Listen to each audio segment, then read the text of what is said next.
அனைவருக்கும் வணக்கம். இன்றைய தினமணி செய்தித்தாள்ல என்னென்ன செய்திகள் இருக்கு அப்படிங்கிறத பார்ப்போம். முதல்ல பார்த்தோம்னா, நடிகர் மிதுன் சக்கரவர்த்திக்கு தாதா சாஹேப் பால்கே விருது அப்படின்னு சொல்லி கொடுத்திருக்காங்க. சரியா? ஸோ 2022ஆம் ஆண்டுக்கான தாதா சாஹேப் பால்கே விருது தான் இப்போ வழங்கப்பட்டிருக்கு. சரிங்களா? 2022ஆம் ஆண்டுக்கான தாதா சாஹேப் பால்கே விருது அப்படிங்கிறது உங்களுடைய மிதுன் சக்கரவர்த்திக்கு வழங்கப்பட்டிருக்கு. இது பார்த்தோம்னா ஒரு வாழ்நாள் சாதனையாளர் விருதாக தான் கருதப்படுது. சரிங்களா? இந்த ஆண்டு கூட நமக்கு 70வது திரைப்பட விழா விருதுகள் அப்படிங்கிறது வழங்கப்படுது இல்லையா? அதுல நமக்கு பார்த்த அந்த பொன்னியின் செல்வன் பாகம் 1, ஆட்டம் அப்படிங்கிற படம் மலையாள படம் சிறந்த திரைப்படமாக தேர்வு பண்ண இருந்துச்சு. அந்த தொடர்ச்சியாக இப்ப தாதா சாஹேப் பால்கே விருது இறுதியா அறிவிச்சிருக்காங்க. அடுத்ததா பார்த்தோம்னா இவருக்கு இந்த வருஷம் இன்னொரு விருதும் வழங்கப்பட்டுச்சு. ஜனவரி மாசம் பார்த்தோம்னா இவருக்கு பத்ம பூஷன் அப்படிங்கிற விருதும் வழங்கப்பட்டிருந்துச்சு. சரிங்களா? இந்த வருஷமே இவருக்கு 2 அவார்ட் இருக்கு. கொஞ்சம் பார்த்து வச்சுக்கிறோம். சரியா? முதல் செய்தியில் அவ்வளவுதான்.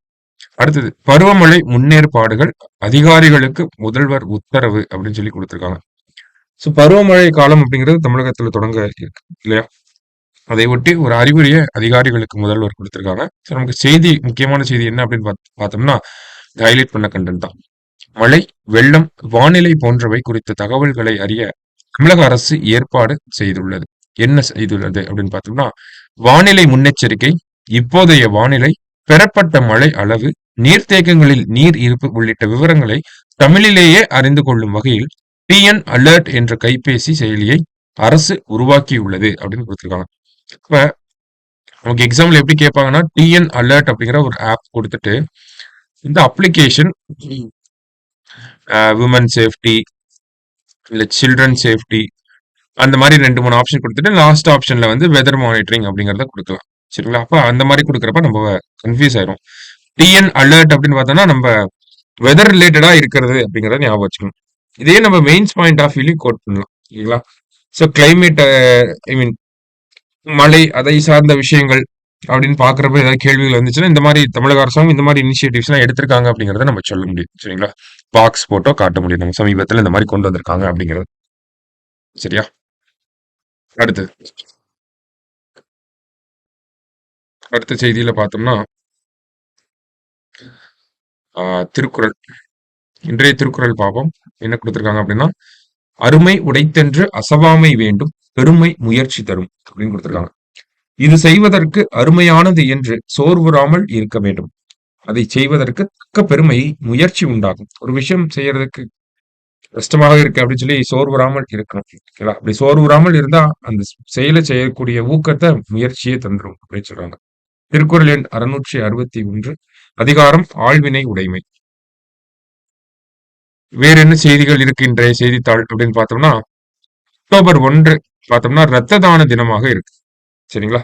ரத்த தான தினம் அப்படின்னு பாக்குறப்ப உலகத்துல இருக்கக்கூடிய மக்கள் இந்த உயிர் காக்கும் சேவையில ரத்தங்களை தானம் செய்ய வேண்டும் அப்படிங்கறத முதலமைச்சர் சொல்லியிருக்கார். இதுல குறிப்பா நமக்கு தெரிஞ்சுக்க வேண்டிய விஷயம் என்ன அப்படின்னு பார்த்தோம்னா, இந்த ஒரு இணையதளத்தை பத்தி நமக்கு கொடுத்திருக்காங்க. இரத்த மையங்களின் இரத்த மையங்களின் செயல்பாடுகளை கண்காணிப்பதற்காக ரத் கோஷ் என்ற இணையதளம் செயல்பாட்டில் உள்ளது. அப்ப ரத் கோஷ் இதேதான். இதை கொடுத்துட்டு என்ன போர்ட்டல் இது அப்படின்றத கேட்கலாம். இப்ப ரத் கோஷ் அப்படிங்கிற இந்த இணையதளம் அப்படிங்கிறது இரத்த மையங்களுடைய செயல்பாடுகளை கண்காணிப்பதற்காக இருக்கு அப்படிங்கறத சொல்றோம். இந்த தளத்தில் முகாம் மற்றும் இரத்த கொடையாளர்கள் விவரங்களை பதிவு செய்து கொள்ளலாம் அப்படின்னு சொல்லி கொடுத்துருக்காங்க.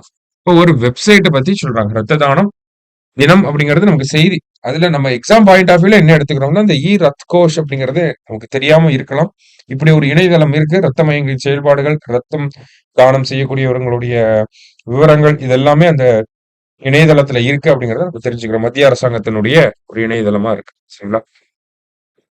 அடுத்ததா பாக்குறப்ப அதே மாதிரி அக்டோபர் 1 பார்த்தோம்னா சர்வதேச முதியோர் தினம், International Day of Older Persons அப்படின்னு சொல்லுவோம் அக்டோபர் 1. சோ இந்தியா பொறுத்த வரைக்கும் இப்ப வேர்ல்டுல யங்கஸ்ட் நேஷனா இருக்கோம் நம்ம. ஓகேவா? ஆனா இன்னும் ஒரு 25 ஆண்டுகள்ல பாக்குறப்ப இந்தியா வேர்ல்டுலே 2050 வாக்குல பார்த்தோம்னா இந்தியா வேர்ல்டுலே ஓல்டஸ்ட் நேஷனா மாற ஆரம்பிச்சு. ஓகேங்களா? அப்படி இருக்கப்ப ஓல்டேஜ் தேவையான விஷயங்களை அரசாங்கங்கள் நிறைய பண்ணி கொடுத்துட்டு இருக்காங்க. சரிங்களா? ஓல்டேஜ் பீப்புள் கேர் முதியோர் நலனுக்காக. சரிங்களா? அப்ப முதியோர் நலன் சார்ந்த சமீபத்துல என்ன அரசாங்கம் பண்ணியிருக்காங்க அப்படிங்கிற 2 விஷயங்கள் இருக்கு நமக்கு. சமீபத்துல IRDAI Insurance Regulatory Development Authority of India Insurance Regulatory Development Authority of India இவங்க என்ன பண்ணியிருக்காங்க அப்படின்னு பார்த்தோம்னா, நமக்கு இதற்கு முன்னாடி 65 வயசுக்கு மேல ஹெல்த் இன்சூரன்ஸ் அப்படிங்கிறது வாங்க முடியாது. சரிங்களா? 65 வயசு தான் லிமிட். அதுக்கு மேல ஹெல்த் இன்சூரன்ஸ் அப்படிங்கிறது வாங்க முடியாது. இந்த ஏஜ் லிமிட் அப்படிங்கிறத கேன்சல் பண்ணிட்டாங்க. சரிங்களா? ஹெல்த் இன்சூரன்ஸ் 65 வயசுக்கு மேற்பட்டவர்களும் வாங்கலாம் அப்படிங்கிறத 1 ஏப்ரல் 2024 இருந்து நடைமுறைக்கு கொண்டு வந்தாங்க. சரியா? அடுத்ததா பார்த்தோம்னா, இரண்டாவதா நமக்கு ஆயுஷ்மான் பாரத் பிரதான் மந்திரி ஜன் ஆரோக்கிய யோஜனா அப்படிங்கிற ஒரு திட்டம் இருக்கு. ஆயுஷ்மான் பாரத் பிரதான் மந்திரி ஜன் ஆரோக்கிய யோஜனா அப்படிங்கிற திட்டம். ஆயுஷ்மான் பாரத் திட்டம் அப்படிங்கிறது பரவலாக அறியப்படக்கூடிய பெயர்.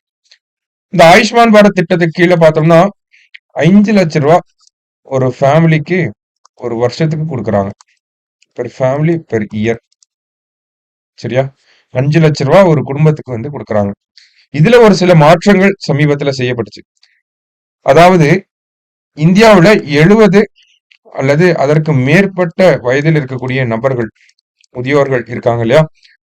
அவர்களுக்கு பிரத்யேகமா ஒரு 5 லட்சம் ரூபாய் கொடுக்கப்படுது ஒவ்வொரு வருஷமும். ஓகேங்களா? சோ 70 வயசுக்கு மேல நம்ம வீட்டுல யாராவது இருந்தாங்க அப்படின்னா, அவங்களுக்கு அரசாங்கம் ஆயுஷ்மான் பாரத் திட்டத்துக்கு கீழே 5 லட்சம் ரூபாய் ஹெல்த் இன்சூரன்ஸ் அப்படிங்கறத கொடுக்குறாங்க.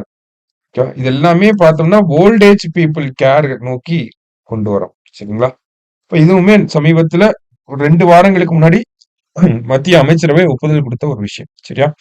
சோ இப்ப இது 2ம் முதியோர் தினம் சார்ந்து நம்ம பாக்குறப்ப முதியோர்களுக்கு சமீபத்துல கடந்த 6 மாதங்கள்ல அரசாங்கம் பண்ண திட்டங்களை நம்ம பார்த்திருக்கோம். சரியா?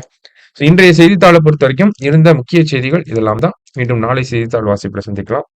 நன்றி.